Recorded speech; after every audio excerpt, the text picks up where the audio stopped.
Lord, do not rebuke me in your anger or discipline me in your wrath.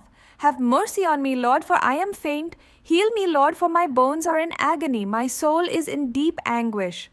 How long, Lord? How long? Turn, Lord, and deliver me. Save me because of your unfailing love. Among the dead, no one proclaims your name. Who praises you from the grave? I am worn out from my groaning. All night long I flood my bed with weeping and drench my couch with tears.